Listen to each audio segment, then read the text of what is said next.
पर तथागत विहार परिसर में आए हुए सभी महानुभावों का तथागत परिवार आपका हार्दिक स्वागत अभिनंदन करता है।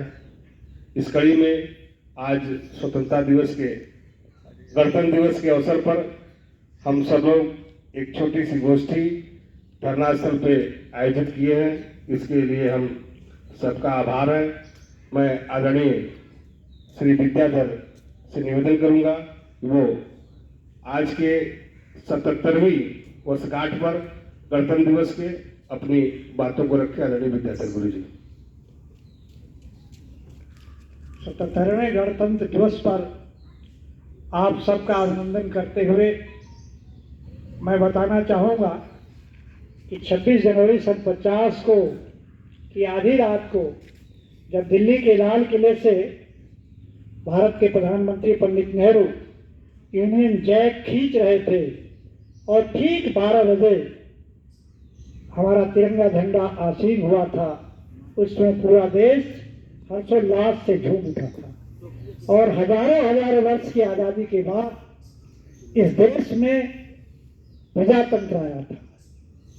आप जानते हैं कि इसके पहले जितने भी राजा थे, अगर बौद्ध काल को छोड़ दिया जाए तो आंशिक रूप से वहाँ प्रजातंत्र था, वो भी परिवार का प्रजातंत्र था।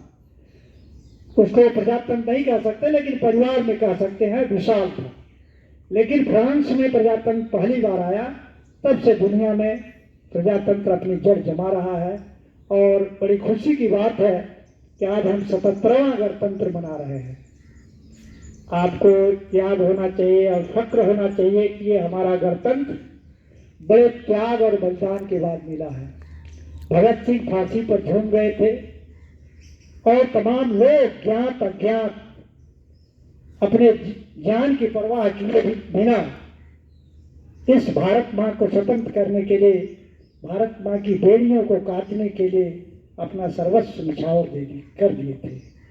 हम ये दिल्ली यात्रा के समय जब जा रहे थे तो इलाहाबाद में वहाँ के लोगों ने एक पीपल का पेड़ दिखाया और उस पीपल के पेड़ की याददाश्त ये है कि एक दिन अंग्रेज 10-15 लोगों को मार करके उस पीपल के पेड़ से ये गर्दन से लटका दिए थे कि इलाहाबाद के लोग देखें और भय से वातावरण जो है आक्रांत हो जाए। लेकिन इसके बाद ये लोग बता रहे थे कि फिर थमा नहीं, मरने वालों का तांता लगा रहा, नारे लगते रहे। तो आज जितने त्याग के बाद हमें ये दिन गौरवशाली दिन देखने को मिल रहा है, उतने ही त्याग से इसकी रक्षा करनी पड़ेगी। आप जानते हैं कि जलियांवाले बाग के दिन जलियांवाले बाग में एक जनरल डायर 3 स्टेज से पुलिस को खड़ा करके फायर करने को कहा था। एक शूट करके फायर कर रहे थे, एक ठेहुई के बल फायर कर रहे थे, एक खड़ा होकर के फायर कर रहे थे। उसका कारण था कि जलियांवाले बाग में चाहे कोई लेट भी जाए तब भी उसकी हत्या होनी चाहिए। वो जघन्य कांड और इस भारत माता की बेड़ियों को काटने के लिए जो हुआ, वो हमें सदैव प्रेरणा देता रहेगा। और भारत का संविधान जो डॉक्टर भीमराव अम्बेडकर ने लिखा, जिसके 4 मूल तत्व हैं, आजादी, न्याय, स्वतंत्रता और भाईचारा।